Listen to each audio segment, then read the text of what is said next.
Hello, everyone. I'm Teddy B, and this is Real Talk Teddy. So, today's show, we're going to be talking about being promiscuous. In the gay community, do you think that people are more prone to be promiscuous or loose? Um, Me, myself, personally, I would have to say it's like a two-edged sword there. It's like yes and no, because some people are a bit more selective and discriminate to who they have sexual intercourse with, and then other people are just like, they don't give a damn. As long as they get their rocks off, they're fine. I can't speak for a whole. I can't speak for the entire community because, well, I'm not the entire community. I'm but one individual of a mass populace, baby. So I can't speak for each and every person, and I won't even try to because there are way too many people. And I don't know everybody's business to make that call, but I can say there are a few individuals, or there are quite a few even individuals who kind of give us that stereotype, like all of us are just horny dogs, and we're just down for whatever, and we're just ready, and that's not always the case. You might, that's everybody isn't always just ready to go. Some people, I have a friend that's pretty much asexual. Like she doesn't like anything. Like she just the whole thought of intercourse is scary to her. So I like, and that's just one individual there among many. I can only speak for me. I try not to speak for people, as a whole. I try not to speak for one specific demographic at a time because I can't. I'm but one individual among many, so that I can only speak for myself. But I can comment and give observations. When I go to the club and everything, there's it's sex just in the air. You can tell the hounds. The ones that be in the corner just like looking at people, and like they're just on the hunt or something. You can tell. And then it's all the old people, the coolers and stuff like that. When you go out and you notice little things, somebody trying to pick you up, somebody trying to take you home. I mean, definitely, and I can't really blame people. I mean, sex is everywhere. TV, on our TV shows, the radio, it's everywhere. So you can't really. I can't. I almost feel like being promiscuous is almost just like it's just another one of it's a social behavior now. It's not just something that someone does, or um, it's just one a few people. But I think it's just about everybody for real. Does everyone act on it? I don't think so. But sex is definitely a very much so present entity in everyone's lives. I can say that for sure. Um, but as the gay community goes, I can say that a bit more probably yes, because it's so enticing. Like Mixed Boy, that video, my water broke, and that's a fine girl, and she did it. You did it. So I mean, that was hot, and she's not even a dog that will bark up my tree. But I'm just saying, there it is. So it's everywhere. I can't speak for everyone, but and I do see some ratchet shit, like ratchet, just ratchet. Like okay, so I'm a member of BGC. Um, just about everybody knows what that is, but for those of you who don't, it's called Black Gay Chat, and I'm always in the forums, and man, it's like people post pictures of like some of the ratchet shit that they see in the club sometimes, and people be like, pants unzipped, drawers just out, or they just got their business out, and it gets pretty raunchy. I have a personal experience. I was at a club here in Cincinnati because that's where I'm from. For those of you who didn't know as well, I was at a club, and it was back when "Please Excuse My Hands" first came on, and I was at hip hop night, and it was a whole bunch of studs, and it'd be dark in the club, so you can't tell what's what. There was this one chick, this one stud. She was I mean, she was buff, like she had her beater on and everything. Her dress was like, oh, shorty tight, shorty cold or whatever. And I was like, wait, that's the girl, because she had little speed, little speed bumps, like how y'all do studs, how y'all put on like 5011 sports bras and stuff. And I was like, oh, that's a girl, but she looks pretty. Well, I shouldn't say pretty, because she was rugged, but that was hot. But anyway, please excuse my hands. Come on, and it just got real X-rated. Like I mean, I felt like I just felt like I was in like I don't even know, like it's just like a ratchet music video. I mean, it just got real nasty, like just that. I mean, it went from 0 to 60 that fast, and it's just, a song come on, especially the radio, y'all, especially the radio. Like, it seems like everything's about sex, money, and bitches. That's all we listen to, especially if you just listen to hip hop and stuff. So I kind of think that has a bit of influence on how we kind of interact with each other. Because I mean, music and TV and everything; those are big. Those are big influences. I was at my boy house. He's straight and all. He cool. I was at his house kicking it, and we were just watching TV, and every commercial that came on was either about sex or roast beef. So I was just like, so the people in Sharonville, the government's telling you that y'all need to buy more beef and y'all need to grow the population. Because that's, I mean, it was that damn meatloaf thing commercial about the little meatloaf thing with the drip pan at the bottom and all that. It was about the meatloaf and these like pills for sex or something. And that was it.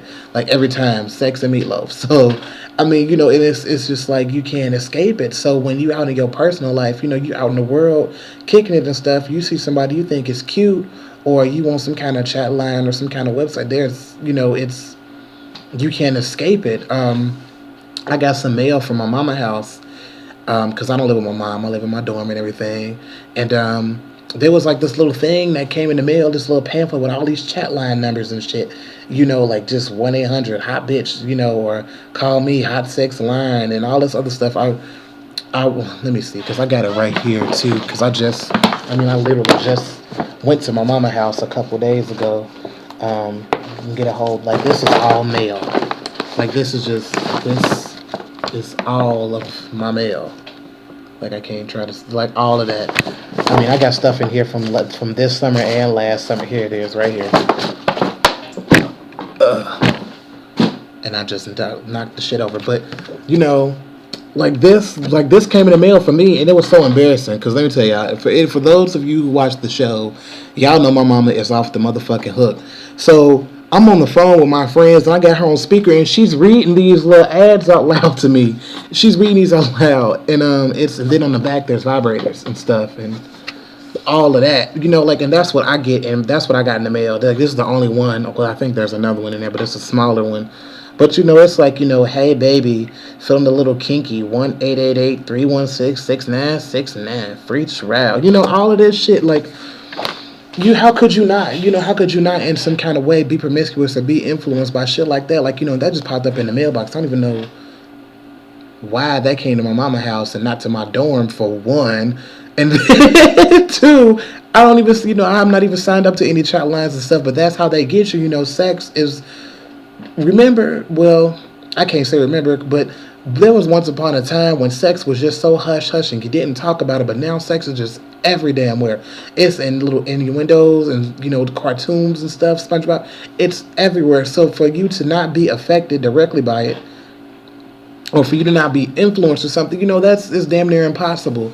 So, and then there are some people who are, mentally scarred, and they feel like, that's the only way to get their peace. Some people are nymphomaniacs. And yeah, nymphomaniacs, that's the right word. Yeah, that's the right condition. That's the right name for it. But, some people just use sex as an outlet or stuff. Some people, sex is just very much so present in our day to day. And I think, you shouldn't label a whole group of people for the actions of a few individuals. Some people are hoes. Let's be real. Some people, y'all get out there to the nitty gritty, y'all do the woo wop wop, and you're done. And wham bam, thank you, ma'am or sir. And then you go on about your business. But I don't judge nobody, because I get mine when I get it, which isn't often. I be busy, like, real talk. I don't have time. Today I work from 11 to 9 o'clock. And then I got homework to do. I'm going to have to be up for a good-ass long minute because I'm behind on homework and stuff. And I had some personal things going on. For those of you who went to the page, y'all know what happened and stuff. So I got all that going on. So I have a bit of catching up to do. And I got class tomorrow, like, all day. So, and I work. So I go to school full-time and I work full-time. So I don't be having time for all that yang, unfortunately. But, hey, if I get in where you fit in, or at least try to get in there, But I can't say that everybody's promiscuous and everybody's loose. But those of you who who are, who you are, what you do, and how you get down. I ain't throwing no salt in your game, because just once upon a time, we all had to grow up sometimes. That's I'll leave it there. So you ain't getting no shade from me. Um, what I can say, I must advocate it though. If you're gonna do it, and there's nothing wrong with it, but be safe, be very much so conscious. And no glove, no love. If you don't wrap it, you can't tap it. Whatever innuendo, whatever you want to put it. But be safe with it and be conscious. Know your status. Know what you're doing. If you're gonna do it right. If you're gonna be good, or if you're gonna be good or something, be good at it. And if you're gonna decide, well, I'm gonna be bad today, well, be good at being bad at what you're doing. Know what I'm talking about? So I'll leave it at that. I'm gonna look up some numbers for like hotlines and stuff like that, where you can call, or clinics and everything like that, because you have to be safe, people. You can't just be spreading the love. There's no such thing as spreading the love to this, in this day and age. You spreading motherfucking viruses, trichomoniasis, and all this chlamydia, and all of her friends and stuff. It's not cute. It's not a good look. If you're gonna be just out there, if you're gonna be, hitting the pavement on the stroll, at least have like some documentation, then like for yourself, that you're clean, and do everything possible to make it safe. I mean, don't be risky. Don't that. Oh my goodness, barebacking is just. No, ma'am, Pam. Don't do it. Don't do it. Oh, just don't do it. Just don't. I'm so against all of that. Just be safe, people. So I guess that's it. That's today's segment. I'm going to review this video before I post it. So I did say about half an hour ago that it was going to be before 11 o'clock. Y'all know how I do. I be late and trying to fight my videos and everything, and I still haven't mastered this webcam, but I'm going to get it. I'm going to get there. So anyway, much love, everybody. And as always, I'm Teddy B, and this has been Real Motherfucking Talk.